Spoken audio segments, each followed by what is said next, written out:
Friends, আমি পাপিয়া বাঁকুড়া থেকে চলে এলাম আজকেও রান্নার ভিডিও নিয়ে তোমাদের সামনে। চলো, এটা কিন্তু বৃহস্পতিবারের ভিডিও। দেখো, এটা মুগ ডালটা কুকারে একটু ভেজে নিলাম, দিয়ে সিদ্ধ করতে দিয়ে দিলাম সামান্য পরিমাণে। একেবারে এখনই বলবে দিদিভাই এইটুকু মুগ ডালে কে খাবে? হ্যাঁ, এটা শুধু আমার ছেলের, এক বাটি করেছি দেখতে পেলে। তারপরে দেখো, এখানে নিরামিষ মানে আলু পোস্ত করতেই হবে। সেখানে ডাটা দিয়ে, ডালটা দিয়ে, আলু দিয়ে পোস্ত বানালাম। খেতে কিন্তু দুর্দান্ত হয়। এটাও কিন্তু আমি প্রেশারে দিয়ে দেবো, কারণ প্রেশারে দিলে আলুগুলো ভালো সিদ্ধ হবে, আমার গ্যাসটাও বাঁচবে, তাড়াতাড়ি আমার রান্নাটাও হবে। তার জন্য দেখো, প্রেশারে দিয়ে দিলাম। তার একটু তাড়াও ছিল, ছেলে যাবে কলেজ, ওর পরীক্ষা চলছে, তার জন্য দিয়ে দিলাম কুকারে। আর আমরা দেখো, কথা বলতে বলতে আমার কিন্তু পোস্তটা হয়ে গেছে। পোস্তটা দেখো, নামার আগে কিন্তু সর্ষের তেল দিয়ে দিয়েছিলাম উপর থেকে। কারা কারা এরকম সর্ষের তেল দাও অবশ্যই জানাবে, যারা দাওনি তারা দিয়ে দেখবে, দারুণ খেতে লাগে।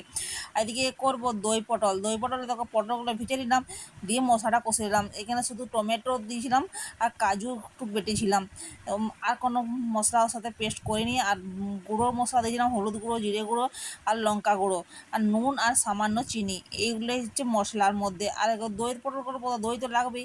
দই তোকে ফেটিয়ে নিলাম, ফেটিয়ে তারপরে এক হাতে ক্যামেরা, তো তার জন্য একটু ফেটোতে অসুবিধা হচ্ছিলো।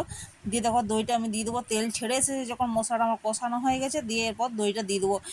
দইটা দিয়ে ভালো করে কষবো, কষে পটলগুলো দিয়ে দেবো। এ হচ্ছে আমার আজকের রেসিপি, সিম্পল রেসিপি। ছেলে ছিল না, ছেলে শুধু আলু পোস্ত ডাল ভাত খেয়ে খেয়ে চলে গেছে, ছিলাম শুধু আমরা দুজন। তার জন্য আর বিশেষ কিছু করলাম না।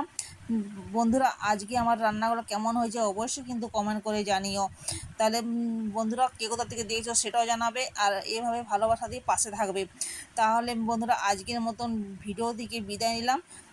তখন তোমরা ভালো থেকো, সুস্থ থেকো, আর পাশে থেকো।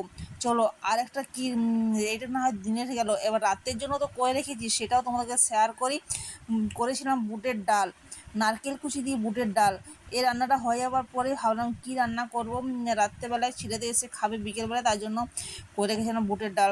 বুটের ডাল কিন্তু খেতে খুবই ভালো লাগে, ছেলের তো আমার খুবই প্রিয়। চলো, এই রান্নাটা সেরে তারপরে আমি তোমাদেরকে দেখাচ্ছি বুটের ডালটা আমি কীভাবে করেছিলাম। দেখো, বুটের ডাল কিন্তু কুকারে সেদ্ধ হয়ে গেছে। তারপরে দেখো, নারকেল কুচি রেখেছিলাম, সেই নারকেল কুচি দিয়ে আর টমেটো কুচি দিয়ে একটু ভেজে নেবো। তারপরে দিয়ে দেবো হলুদ গুঁড়ো আর জিরে গুঁড়ো।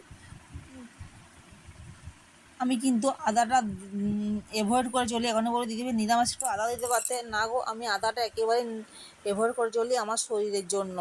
তবে দেখো, গুঁড়ো মশলাগুলো অ্যাড করলাম, সামান্য চিনিও দিয়ে দিলাম, আর একটু কাসুরি মেথি পাতা দিয়েছিলাম। কাসুরি মেথি পাতা দিলে কিন্তু গন্ধটা কিন্তু ভালো লাগে। তারপরে দেখো, আমার সেদ্ধ করাই আছে ডালটা কুকারে, সেইটা আমি ঢেলে দেবো।